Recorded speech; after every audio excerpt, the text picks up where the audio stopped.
ये मन के अनुसार चलने पर हम प्रकृतिजन्य भोगों को ही प्राप्त होंगे, क्योंकि ये मन प्रकृति का ही है। हमारा और मन से बहुत बिलगाव है, बहुत अंतराय है। हम चैतन्य घन प्रभु के स्वरूप ही हैं और ये मन 5 ज्ञानेंद्रियों के साथ प्रकृति में विचरण करने वाला प्रकृति का ही अंश है।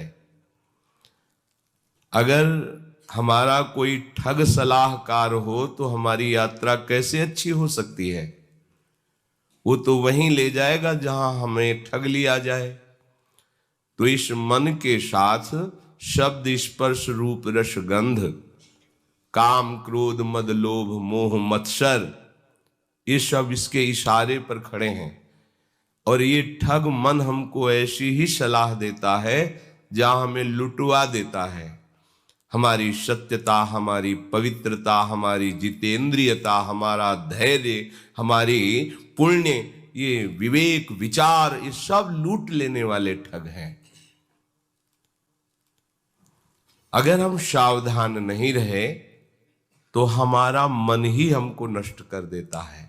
इसलिए मन की प्रत्येक स्फुरणा, मन की प्रत्येक संकल्प पर उपासक की बड़ी सूक्ष्म दृष्टि रहती है और उस मन की स्फुरणा और संकल्प को गुरुदेव, आचार्य, आराध्य देव एक ही बात है, इनकी वाणी से वो देखता है कि कहीं वाणी के विरुद्ध स्फुरणा तो नहीं हुई, कहीं वाणी के विरुद्ध आचरण का संकल्प तो नहीं बना।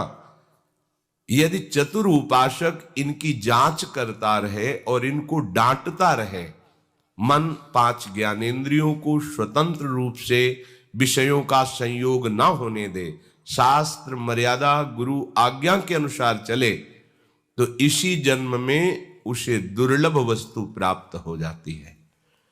अपने लोगों की इतनी नीची धरा हो गई है कि हमें दुर्लभ वस्तु प्राप्ति की चाह ही नहीं रह गई। जैसे एक गरीब आदमी मांगेगा तो क्या मांगेगा? 1 साल का भोजन की व्यवस्था कोई कर दे, क्योंकि इतना ही उसका विचार है। तो हम प्रकृति में फंसकर इतनी नीच वृत्ति वाले बन गए कि हम अगर भगवान से भी मांगेंगे तो इंद्रियों के विषय ही मांगेंगे। हमें भोगने के लिए भोग दे दीजिए और भोग योग्य शरीर कर दीजिए। ये हमारी निकृष्टता।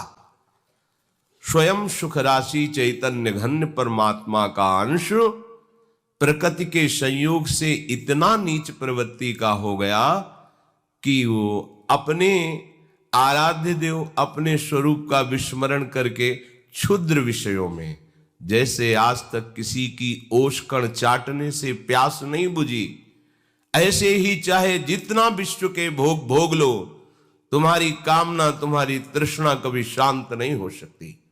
ये तभी शांत होगी जब अविरल भक्ति की धारा में आप अवगाहन करोगे। एक जीवन ये दे दो प्रभु को। ये मनमानी आचरण, मन की स्फुरणा और संकल्प के अनुसार चलना, ये आपको प्रभु से विमुख किए हुए। मान लीजिए इसमें 3 गुणों का प्रभाव पड़ता रहता है। कभी मन सात्विक संकल्प करता है, कभी राजसिक करता है, कभी तामसिक करता है। कभी मन सत संबंधी संकल्प करता है, कभी असत संबंधी करता है। बहुत सूक्ष्म विवेक के द्वारा इस पर दृष्टि बनाए रखिए। असत संकल्पों को नष्ट कीजिए, सत संकल्प का बढ़ावा दे करके भक्ति की तरफ आगे बढ़िए। किसी भी वस्तु, व्यक्ति, स्थान की सुख की आवश्यकता नहीं है। आप स्वयं सुख समुद्र हैं। मान लीजिए आप जब तक शरीर को अपना मानेंगे तब तक अभाव नहीं मिटेगा, और जहां आप प्रभु को अपना मानेंगे कोई अभाव रह ही नहीं जाएगा। आप पूर्णता का अनुभव करेंगे। ऐसी पूर्णता का अनुभव करेंगे, चराचर जगत भगवत स्वरूप है तो आप भी भगवत स्वरूप है। अब कोई इच्छा नहीं रह गई, कोई चाह नहीं रह गई, कोई समस्या ही नहीं रह गई। हर समय परमानंद में अंतःकरण डूब जाता है। जितनी भी हम चेष्टाएं करते हैं सुख के लिए करते हैं, परिणाम दुख मिलता है। हम क्यों नहीं समझ पा रहे कि हमारा रास्ता गलत है? अगर एक बार धैर्य से सोचो जब से हमें होश संभाला तब से हम उपाय सुख का करते हैं, लेकिन दुख से पिंड नहीं छूट रहा। मतलब रास्ता गलत है। आओ प्रभु की तरफ।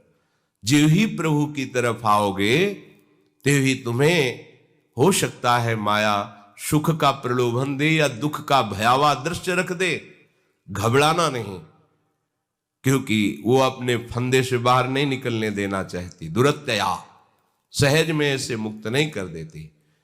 आप हिम्मत वाले बनो, धैर्यवान बनो, और ये तभी आप बन सकते हो जब प्रभु को अपना मानोगे। प्रभु को अपना मानने वाला हर कष्ट सह सकता है। प्रभु को अपना मानने वाला हर वस्तु का त्याग कर सकता है।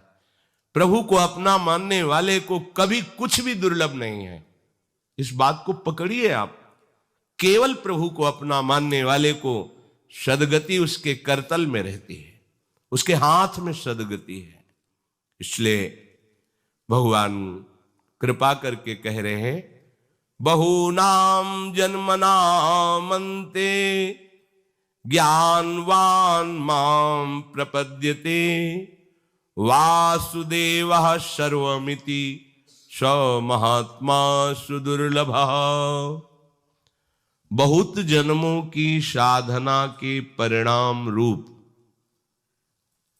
वो मेरी शरण में होकर के जान पाता है कि केवल भगवान ही भगवान है। भगवान अपने को त्रिगुण माया का पर्दा लगाकर ढके हुए यही है, हमारे पास है, हमारे सामने है, पर हमारे नेत्रों में पर्दा लग गया है त्रिगुण माया का। आप निरंतर प्रभु का आश्रय लेकर नाम जप कीजिए, आपकी स्थिति बदल जाएगी।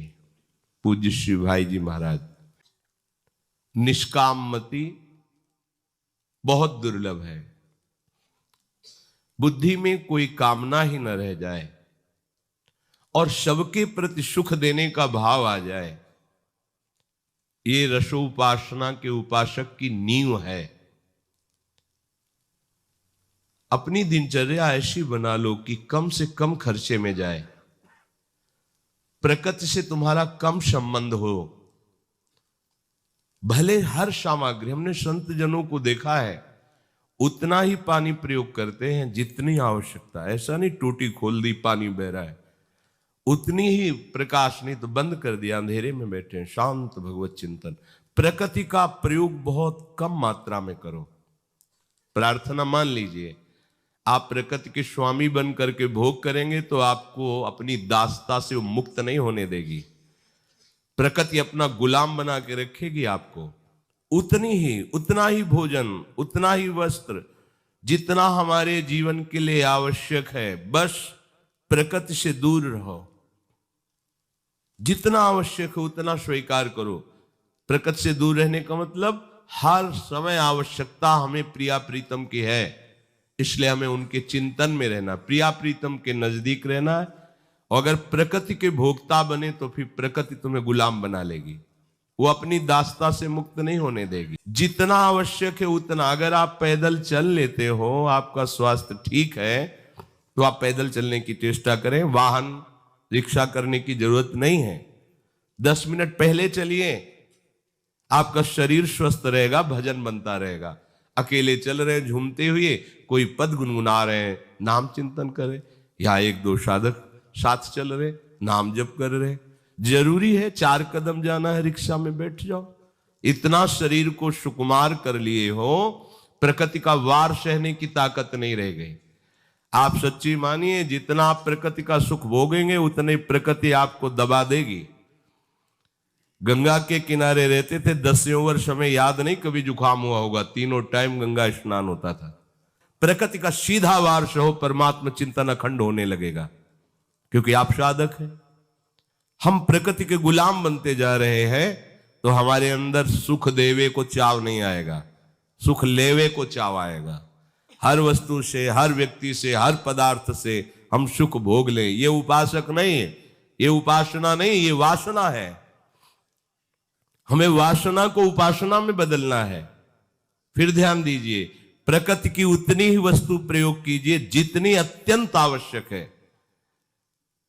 जीवन में कभी साबुन तेल का प्रयोग नहीं होगा। पूरे जीवन में कभी कोई हम काले कलूटे ऐसे तुम्हें दिखाई दे रहे हैं क्या कि भाई वो क्रीम नहीं लगी, साबुन नहीं?